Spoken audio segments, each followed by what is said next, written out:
Vexlon Tar considered himself a professional above all else. 27 standard cycles as the most sought-after eliminator in 3 galactic quadrants had taught him patience. But right now, sitting across from the bloated Quantorian who couldn't stop nervously clicking his mandibles, patience was wearing exceptionally thin. "So let me get this straight," Vexlon said, his 4 violet eyes narrowing simultaneously. "You want me to kill a human?" The Quantorian Pelb was his name. If Vexlon recalled correctly, nodded his bulbous head enthusiastically. "Yes, exactly." Vexlon leaned back in his chair, the specialized seating accommodating his spiny dorsal ridge. "Have you lost your mind?" He allowed a small, cruel laugh to escape. "Nobody kills humans. That's basically suicide." "That's why I need you," Pelb insisted, his voice dropping to a whisper despite the privacy shields humming around their booth in the dingy spaceport bar. "You are Vexlon Tar, the ghost of Sirius, the Void Walker, the Four-Eyed Death. Please stop with the ridiculous names." Vexlon raised a 3-fingered hand. Marketing is such a necessary evil in this business. The bar around them pulsed with the typical scum and villainy one would expect at the edge of civilized space. 3 armed Jaxians arm wrestling with tentacled Merc dwellers. A pair of Volish merchants arguing over contraband prices. The usual suspects.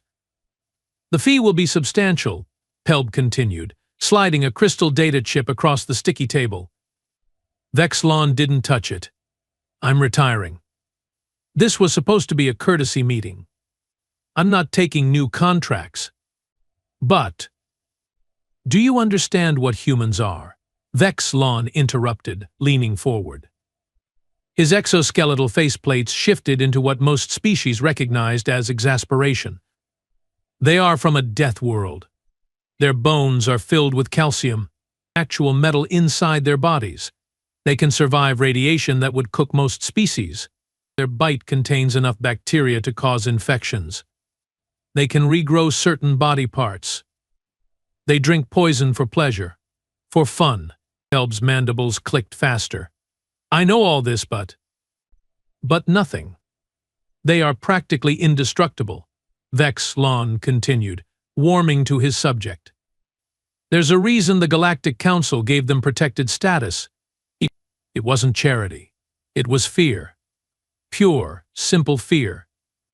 The Quantorian's compound eyes darted nervously around the bar.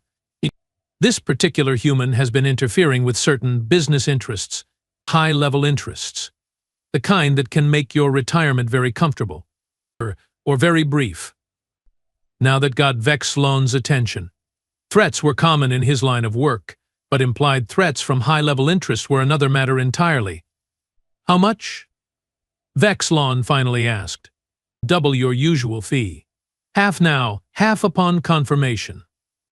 Vexlon snorted, a sound like metal scraping against stone. "For a human? Multiply that by 10. 10? That's absurd. No one is worth. Humans are protected species under galactic law, Section 42, Paragraph 7. No sentient shall intentionally cause harm to Terra-origin Homo sapiens due to their critical endangered status and unique biological properties. The penalty is death, Pelb, not prison. Death." Vexlon flicked one of his secondary arms dismissively. "So yes, 10 times my usual fee." The Quantorian seemed to deflate slightly, his gelatinous body sagging in his environmental suit. "Fine. 10 times. The client will agree." "The client must be desperate," Vexlon mused, finally picking up the data chip and inserting it into a port on his wrist device. "Tell me about this human." The information scrolled across Vexlon's retinal implants. Target, human female named Zara Bennett. Location, Frontier Science Outpost on Proxima Centauri B. Security, minimal official presence, but proximity to human military outpost noted. Reason for elimination, unknown. "This is insufficient data," Vexlon said sharply. Pelb shrugged his amorphous shoulders. "The client wants discretion. The client wants me to go into a job blind. Vexlon's mouth parts clicked in annoyance. What's so special about this human that's worth the risk? She's discovered something. Something that could shift the balance of power in the sector. Beyond that, I don't know details. Vexlon considered this. One last job before retirement. A human target, no less. The fee would set him up for several lifetimes on any pleasure planet of his choosing. The risk was astronomical, but then again he hadn't become the galaxy's most feared assassin by playing it safe. I will need my own ship. No tracking, no oversight. I work alone or not at all. Agreed, Helb said quickly. Too quickly for Vexlon's liking. I will need 3 standard weeks. You have one. Vexlon's ridged spines flared in irritation. 2. Non-negotiable. Fine. 2 weeks. The Quantorian stood, his suit whirring as it compensated for the different gravity. The first payment will be transferred to your usual account within the hour. After Pelb had gone, Vexlon remained at the table, nursing a glass of fermented Jovian algae. The potent drink burned his throat's sacs pleasantly. He had just accepted a suicide mission, killing a human. The very thought was absurd. Humans had burst onto the galactic scene barely 50 years ago, and in that short time had established themselves as the most terrifying species in known space, not through conquest or technology, but through their sheer biological resilience and unpredictability. There were stories that kept even hardened mercenaries awake at night, of humans surviving in vacuum, of continuing to fight with limbs severed, of smiling through pain that would render other species comatose. Going after a human, huh? A raspy voice interrupted Vexlon's thoughts. He turned to see Kraz-Tar, an old Scythian mercenary, sliding into the booth opposite him. Unlike most Scythians, whose exoskeletons were typically midnight blue, Kraz-Tar's had faded to a dull gray with age. Word travels fast, Vexlon observed. Kraz-Tar's mandibles formed the Scythian equivalent of a grin. In our business, gossip is currency. He leaned forward, his ancient exoskeleton creaking. I worked with a human once. Military joint operation during the Proxima conflict. And? Vexlon couldn't help his curiosity. Our squad was pinned down. Heavy fire. I took a plasma round to my primary heart. I was sure I was finished. Kraz-Tar's eyes glazed with the memory. The human guy named Jackson carried me 15 kilometers through hostile territory. 15. With me on his back. And I'm not exactly light. Your point? My point is, they don't give up. Ever. Kraz-Tar's voice lowered. We were caught by enemy patrols. They broke 3 of Jackson's fingers during interrogation. Know what he did? Laughed. Said it was just a flesh wound, and then used those same broken fingers to strangle the guard when they came for me next. Vexlon suppressed a shudder. The stories always had that same unsettling element, humans treating horrific injury as mere inconvenience. Why are you telling me this? Kraz-Tar shrugged. We have known each other a long time. I'd hate to see the great Vexlon Tar end up as another cautionary tale about underestimating humans. I never underestimate a target, Vexlon said stiffly. Of course not, Kraz-Tar agreed, too quickly. Just if you are really going through with this madness, there's someone you should talk to first. I named Mrut, Tillian information broker. He specializes in human data. Where can I find this Mrut? Level 48, Hab Block C. Runs a shop called Exotic Imports. Legitimate front, backroom business. Kraz-Tar stood with effort, joints popping audibly. Tell him I sent you. Might knock a few credits off his fee. After Kraz-Tar hobbled away, Vexlon finished his drink in one gulp. In all his years of eliminating targets across countless species, he'd never had so many warning signs before even accepting a job. His instincts were screaming at him to walk away. But the money, and more importantly, the implied threat. High-level interests didn't take rejection well. 2 hours later, Vexlon found himself in a cramped shop filled with odd trinkets and artifacts from hundreds of worlds. The proprietor, Mrutek, was a Tillian small, furry creatures with oversized eyes and ears that would appear almost cute if not for their notorious reputation as information dealers and blackmailers. Ah, the famous Vexlon Tar, Mrutek purred, his voice incongruously deep for his small frame. Kraz Tar mentioned you might pay me a visit. Come to the back. The back turned out to be a room barely large enough for Vexlon's frame, crammed with holoprojectors and data terminals. I need information on humans, specifically their vulnerabilities. Mrutek's whiskers twitched with amusement. Planning a hunting trip to Terra. Ambitious. Just the information, please. Very well. The Tillian's tiny paws danced across a console. Humans. Homo sapiens. Native to Terra, or Earth as they call it. Class 13 Death World of Origin, which already makes them exceptional. Most spacefaring species come from Class 3 or 4 worlds at most, although images appeared showing human anatomy. Vulnerabilities? Well, that's complicated. Mrutek scratched behind one large ear. They are actually quite fragile in some ways. No natural armor. No redundant organs except these primitive filtering organs called kidneys. No significant regenerative capabilities beyond basic tissue repair. Then why are they so feared? Vexlon asked, confused by this assessment that contradicted everything he'd heard.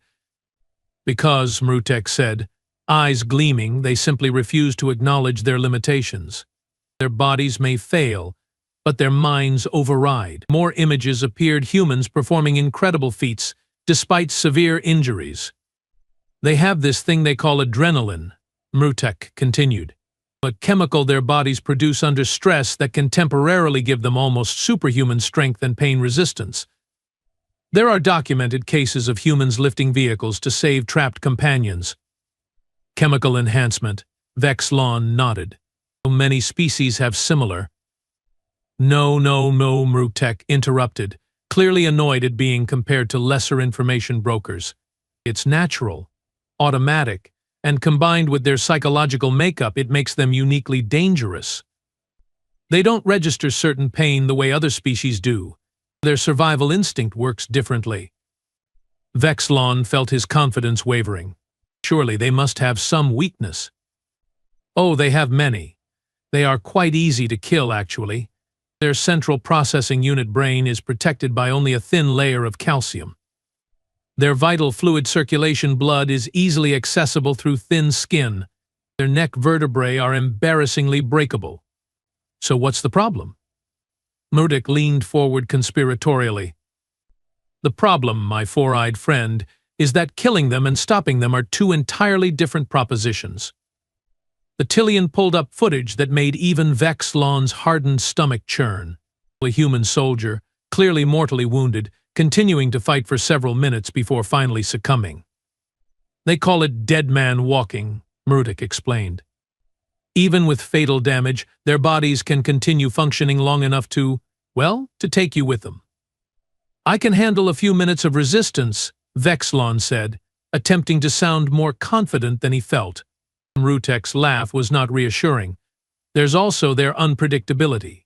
Humans don't follow logical patterns when threatened. They might flee, they might freeze, they might attack even against overwhelming odds. It makes them impossible to plan for. What about toxins? Surely their primitive biology is susceptible.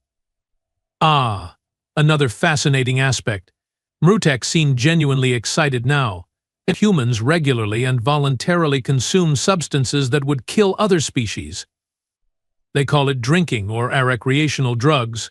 Their tolerance for toxins is remarkable. What might be lethal to most species might only make a human temporarily impaired or unconscious. Vexlon was beginning to regret his decision more by the minute. There must be something reliable. Complete central nervous system destruction, Mrutek said flatly. Separate the brain from the body or destroy it completely. Even then, I'd recommend verification protocols. Wonderful, Vexlon muttered. May I ask which particular human has earned your professional attention? Mrutek's tone was casual. but his eyes gleamed with avarice for new information. That's not relevant to our transaction. Oh, but it might be. Humans have significant individual variations. Gender, age, occupation, all factors in assessing threat level. Vexlon hesitated, then decided a partial truth might yield better information. A female, scientific researcher on Proxima Centauri b. Rutek's ears perked up immediately. Interesting. Proxima Science Station? Small human presence there. Easy to identify individuals. His paws flew over the console again. Let's see, currently 4 human researchers at that facility. 3 males, 1 female. Dr. Zara Bennett, xenobiologist specializing in comparative adaptation mechanisms. Vexlon was impressed despite himself. Your information network is thorough. Information is life, Rutek said dismissively. This particular human has published several groundbreaking papers on cross-species genetic compatibility. Brilliant work, actually. Quite revolutionary. Any personal details that might be relevant to my interaction with her?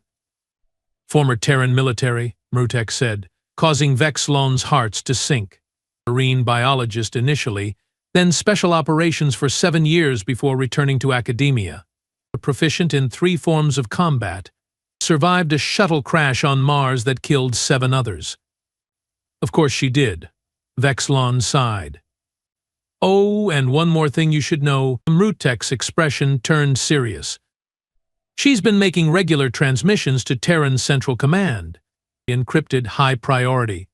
Whatever she's researching, the human military considers it extremely valuable. That aligned with what Pelb had told him about shifting the balance of power. Vexlon was now certain he'd been dragged into something far larger and more dangerous than a simple elimination contract. What's your fee for this information? He asked, already mentally calculating how much of his advance payment would be consumed. Rutek named a sum that would have been outrageous if the information hadn't been so thorough. Vexlon transferred the credits without argument.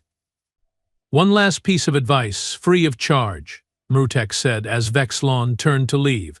Humans have a saying, know when to fold. I believe it means recognizing when to abandon a losing proposition. I don't abandon contracts, Vexlon replied stiffly. Then consider a remote approach. Explosive decompression. Poison. Anything that keeps you from direct confrontation. I will take that under advisement. Back on his ship, a sleek, matte black vessel designed for stealth operations, Vexlon began preparations for the journey to Proxima Centauri b. The ship's AI, a surprisingly sarcastic program he'd named Zix, greeted him with its usual lack of respect. Back so soon. Did the retirement party get cancelled? Zix's voice emanated from the ship's speakers. Change of plans. We have a new contract. Set course for Proxima Centauri b. Stealth approach. A pause, you're joking. That's in human territory. I'm aware. Protected human territory. As in, mess with us and the full might of the Terran fleet will turn you into cosmic dust territory. Vexlon began inputting the target data into the ship's systems. Your concern is noted. It's not concern, it's self-preservation. Unlike you, I can't upload my consciousness to a new body when this ship gets vaporized by human warships. We are not going to engage their military, Vexlon explained with forced patience. Simple infiltration. One target. Another pause, longer this time. You have accepted a contract on a human? Has your retirement plan shifted to suicide by Terra? Just plot the course. Zix. As the ship's engines hummed to life, Vexlon reviewed the data on his target again. Dr. Zara Bennett. Former military. Exceptional survivor. Currently researching something significant enough to warrant his highest ever fee for elimination. What had he gotten himself into? The contract that was supposed to fund his luxurious retirement might just ensure he never lived to enjoy it. But Vexlon Tar didn't become the galaxy's most feared assassin by backing down from challenges. As his ship slipped into hyperspace, he began formulating a plan that would require all his skills experience, and luck to survive. One last job. The most dangerous target in the galaxy. What could possibly go wrong? The journey to Proxima Centauri b took 4 standard days, 4 days during which Vex Lontar questioned his sanity with increasing frequency. His ship, the Phantom Void, maintained total stealth protocols throughout the approach, its adaptive hull absorbing radar signals and thermal signatures disappearing against the vacuum of space. "We are entering the Proxima system," Zix announced. Human patrol vessels detected at standard orbital patterns. Their technology is primitive by our standards, but surprisingly effective. Vexlon studied the tactical display. "Can you identify any blind spots in their sensor grid?" "Already mapped. There's a narrow corridor between their 3rd and 4th satellites. The gap occurs for approximately 27 seconds every rotation cycle due to a slight miscalibration in their array. And they haven't fixed this problem because..." The AI's voice carried a smug tone. "Because they don't know it exists. It would require technology they haven't developed yet to detect such a minute flaw. Plot an approach through that corridor and calculate entry during their planetary night cycle." As they neared the human outpost, Vexlon reviewed the intelligence he'd gathered. The Proxima Science Station was relatively small, 8 connected habitat domes situated on the planet's northern hemisphere. Security consisted of automated systems and a small complement of human guards, nothing that should pose a significant challenge to someone of his abilities. His target, Dr. Zara Bennett, occupied the 3rd dome, which housed xenobiology research facilities. According to station schematics, she lived in private quarters adjacent to her laboratory. The plan was simple: infiltrate during sleep cycle, eliminate the target, extract before the body was discovered. "We will be in position in 17 minutes, Zix reported. "I must once again register my objection to this suicidal endeavor." "Objection noted and ignored," Vexlon replied, checking his equipment. "Maintain orbit at minimum power. Be prepared for emergency extraction on my signal. And if you don't signal because you are dead, then wait 24 hours and return to our previous coordinates." "Wonderful. I look forward to explaining to the authorities how my owner became the galaxy's most famous failed assassin." Vexlon ignored the AI's sarcasm. He sealed his exosuit, designed to maintain his biological needs in the human-optimized atmosphere while offering camouflage capabilities. His weapons were carefully chosen: a sonic disruptor that would shatter the human's fragile skeletal structure, a molecular blade that could sever limbs with minimal resistance, and as a last resort, a quantum grenade that would vaporize everything within a 10-meter radius, including himself. "Remember what the information broker said," Zix warned as Vexlon prepared to board the drop pod. "Complete central nervous system destruction. Anything less, and you risk the human continuing to function despite fatal injuries." "Thank you for that encouraging reminder." Vexlon stepped into the pod, his 4 eyes blinking in sequence, a nervous habit from his youth that resurfaced only during his most dangerous missions. The drop was flawlessly executed. The pod, barely larger than Vexlon himself, slipped through the sensor gap Zix had identified and descended rapidly toward the planet's surface. Its heat-dispersing shields prevented any detectable entry signature, and its trajectory brought it down 2 kilometers from the research station. Burying the pod beneath the crimson sands of Proxima Centauri b, Vexlon activated his suit's camouflage and began the approach.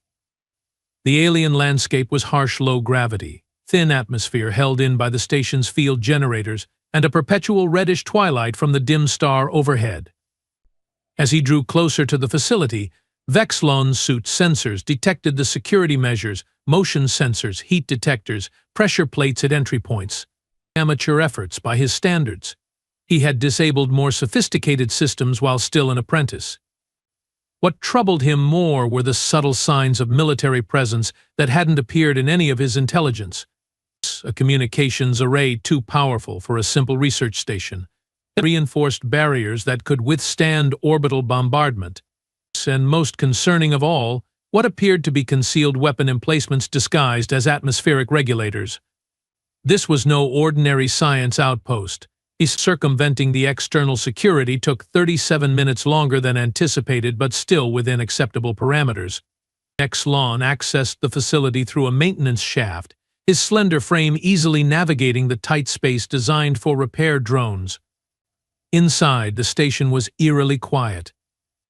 The night cycle meant minimal personnel movement, but Vex-Lon had expected at least some activity: security patrols, late working scientists, cleaning drones. Instead, the corridors were deserted, lit only by dim emergency lighting. His unease grew as he moved toward Dome 3. Something wasn't right. The operation was proceeding too smoothly. In Vex-Lon's experience, when things seemed easy, it usually meant you were walking into a trap. The door to the xenobiology section required a security clearance. Vex-Lon attached a bypass module to the control panel, and within seconds the door slid open with a soft hiss. Beyond lay a laboratory filled with equipment foreign to his experienced devices that seemed to combine biological and mechanical components in ways that made little sense. And at the center of it all, sitting calmly at a workstation with her back to the door, was a human female. Dr. Zara Bennett. She didn't turn around. "I was wondering when you'd arrive." "You are actually a bit earlier than I calculated." Vex-Lon froze, his camouflage still active. There was no way she could have detected him. His suit suppressed all sound, heat, and electromagnetic signatures. "Your stealth technology is impressive," the human continued conversationally, still not turning. "But it doesn't account for the subtle changes in air pressure when a door opens and closes in a sealed environment. Plus, our motion sensors can detect micro-vibrations in the floor plating." With deliberate slowness, she swiveled her chair to face him. Dr. Bennett was smaller than Vex-Lon had anticipated. Humans always looked more imposing in the propaganda videos. She had dark skin, short cropped hair, and eyes that reflected the amber emergency lighting. Nothing particularly remarkable about her appearance, save for the complete lack of fear in her expression. "You can deactivate your camouflage," she said. "We are alone, and I already know you are there." Vex-Lon considered his options. The element of surprise was lost, but the mission parameters remained unchanged. The target was isolated. No witnesses. The perfect opportunity to strike. His camouflage shimmered and faded, revealing his true form. Scythian assassins were naturally intimidating, nearly 2.5 meters tall, exoskeletal plates gleaming dully in the low light. Four violet eyes arranged in a diamond pattern on a face that most species found disturbing at best. His secondary arms, normally folded against his torso, extended slowly, displaying the molecular blade. The human didn't even flinch. "Ah, a Scythian," she said, nodding appreciatively. "I was expecting a Drax or maybe a Valkyran. Your species has a fascinating adaptive immunity." "I have been studying it, actually." Vex-Lon remained motionless, trying to understand this bizarre reaction. "You know why I'm here?" It wasn't a question, but she answered anyway. "Of course. The Quantorian Consortium sent you. They are upset about my discovery. And yet you seem unconcerned." Dr. Bennett smiled.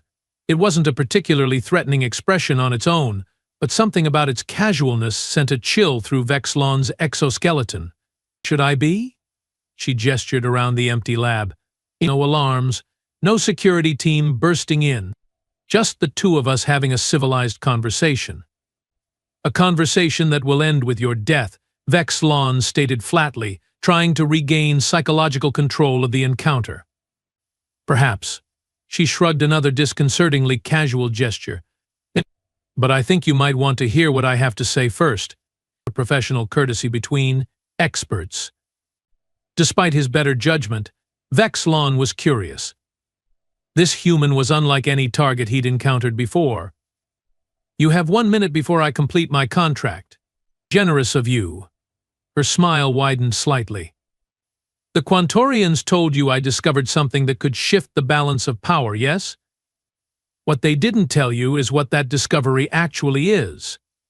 She tapped a few commands into her workstation, A holographic display flickered to life between them, showing what appeared to be a genetic sequence. "This is standard Scythian DNA," she explained. "And this another sequence appeared alongside the first is human DNA. Notice anything interesting?" Vexlon wasn't a geneticist, but even he could see the similarities in certain segments. Coincidental pattern matching. Many species share basic genetic structures. Not coincidental. And not basic. Dr. Bennett's voice took on a lecturer's tone. "These are complex regulatory sequences that control adaptive immunity, regenerative capabilities, and neural plasticity, the exact features that make both our species uniquely resilient." She stood slowly, hands visible and non-threatening. "The Proxima conflict forced us to examine battlefield tissue samples from multiple species. That's when we first noticed the similarities. But the Quantorians noticed too. They have been systematically eliminating anyone who makes the connection." "Why?"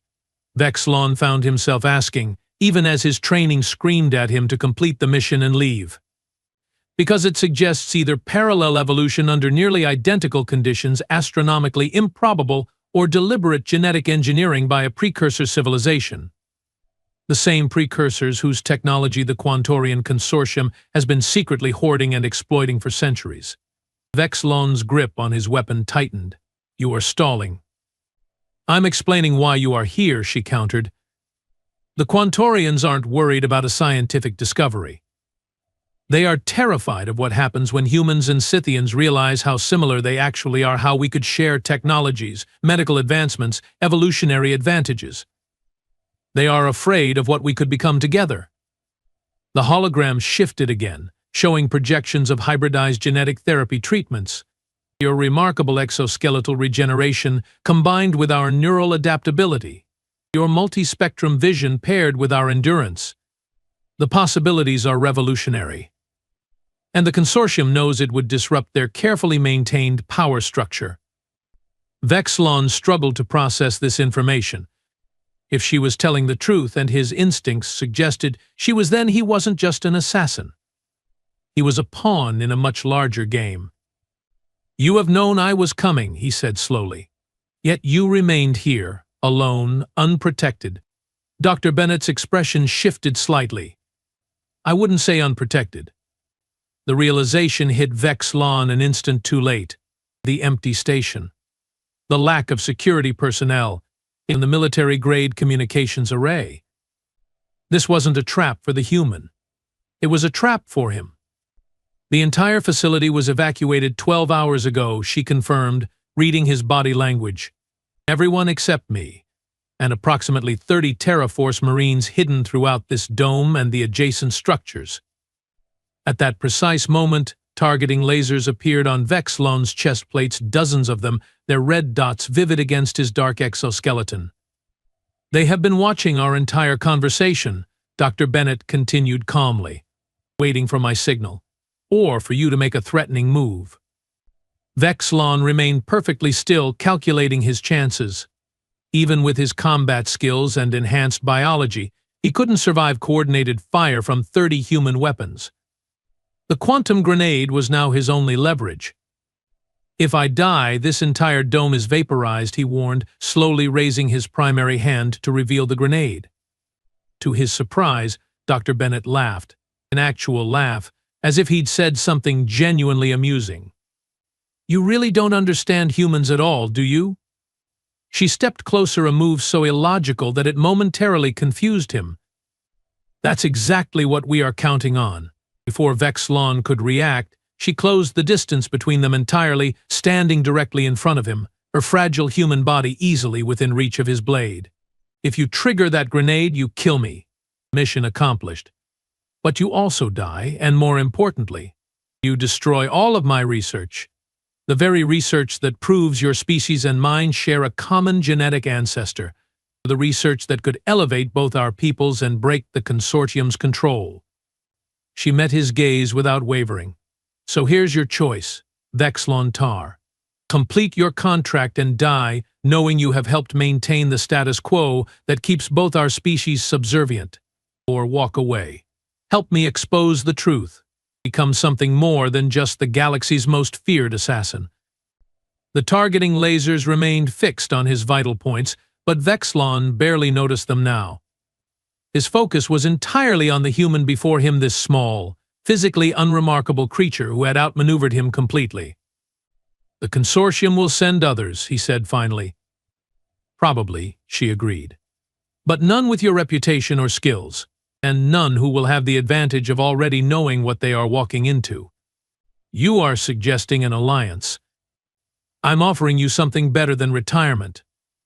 Dr. Bennett's eyes gleamed with an intensity that reminded Vexlon of predator species, but the chance to hunt the real monsters, the ones who have been manipulating both our peoples for generations. For the first time in 27 cycles, Vexlon Tar was faced with a contract he couldn't complete, not because the target was too well protected or the obstacles too great, but because the mission itself had been built on lies. With deliberate slowness, he deactivated the quantum grenade and returned it to his equipment pouch. The targeting lasers did not disappear, but several shifted positions slightly, suggesting the human warriors were adjusting their stance. "I want full access to your research data," Vexlon said, making his decision, "and a guarantee of safe passage when we leave this facility." Dr. Bennett nodded. "Agreed. Though I should mention, we might be more complicated than you anticipate." She touched a communication device on her wrist. "All clear. Phase 1 complete. You can join us now." A door at the far end of the laboratory slid open, and through it walked a Quantorian, not Pelb, but a similar specimen, his environmental suit more elaborate and adorned with official insignia. Senior genetic archivist Tulog, Dr. Bennett introduced him, one of several Quantorian scientists who have defected after discovering what their government has been hiding. The Quantorian's mandibles clicked nervously as he approached. "The consortium has purged entire research divisions to maintain their secret. They have eliminated 17 of my colleagues in the past cycle alone." Vexlon's mind raced, reassessing everything he thought he knew. The contract was a test, to see if I would actually attempt to kill a human, or if I would investigate thoroughly enough to discover the truth. "Partially," Dr. Bennett admitted. "It was also a convenient way to recruit the galaxy's best assassin to our cause. We need someone with your particular skill set for what comes next."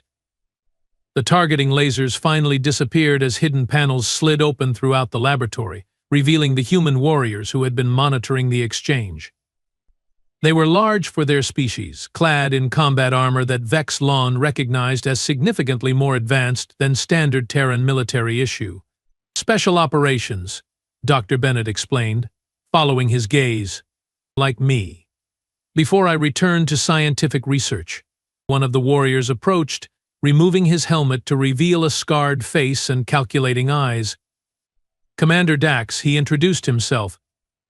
"Dr. Bennett speaks highly of your capabilities. We are hoping they live up to your reputation."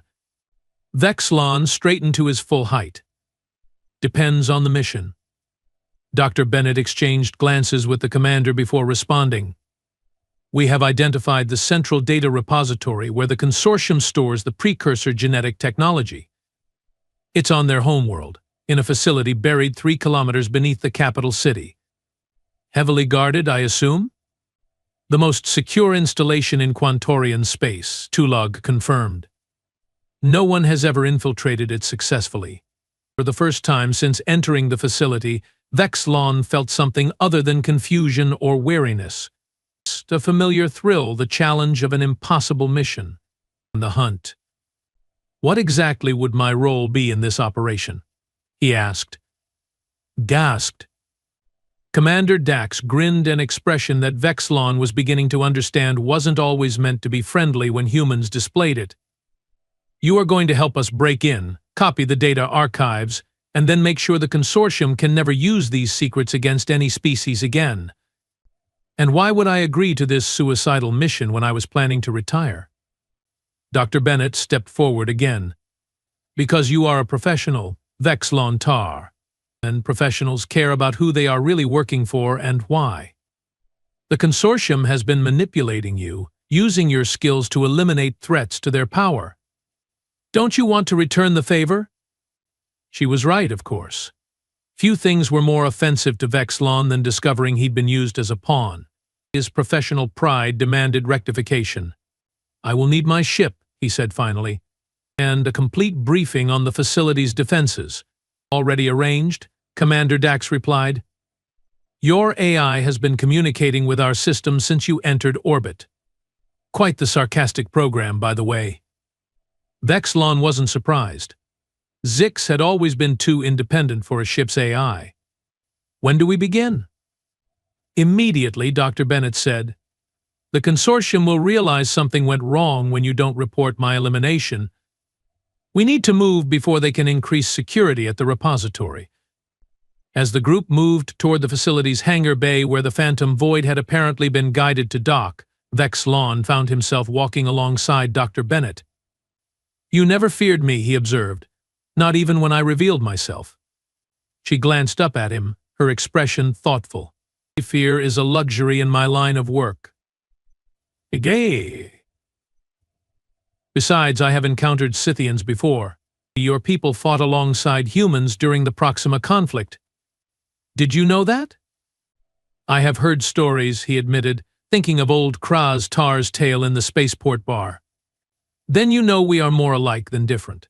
Stubborn, adaptable, willing to continue fighting long past the point where other species would surrender." She smiled again, but this time it reached her eyes. "The consortium fears that similarity." They should. For the first time in his long career, Vexlon Tar had failed to eliminate a target. Yet somehow it felt like the beginning of something far more significant than his planned retirement. The galaxy's most feared assassin had taken one last job killing a human and instead found an unexpected ally, a hidden truth, and a new purpose. As they boarded his ship, Zix's voice greeted them with typical sarcasm.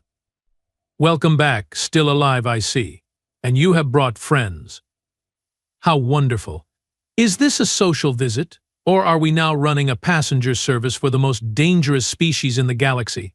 "Set course for the Quantorian homeworld," Vexlon instructed. "We have a new contract." "Let me guess," the AI replied dryly. "Something suicidally dangerous that will probably get us all vaporized." Dr. Bennett laughed. "I like your AI." "You would," Vexlon muttered. "You are both inexplicably amused by impending doom." As the Phantom Void detached from the research facility and accelerated toward the stars, Vexlon contemplated the bizarre turn of events. He had arrived as an assassin and was leaving as something else. A conspirator? A revolutionary? Perhaps even that rarest of things in his solitary existence, a colleague. Whatever lay ahead at the Quantorian repository would certainly be dangerous, possibly fatal. But for the first time in many cycles, Vexlon Tar wasn't simply completing a contract. He was choosing a side, his side, and surprisingly, that side included a human.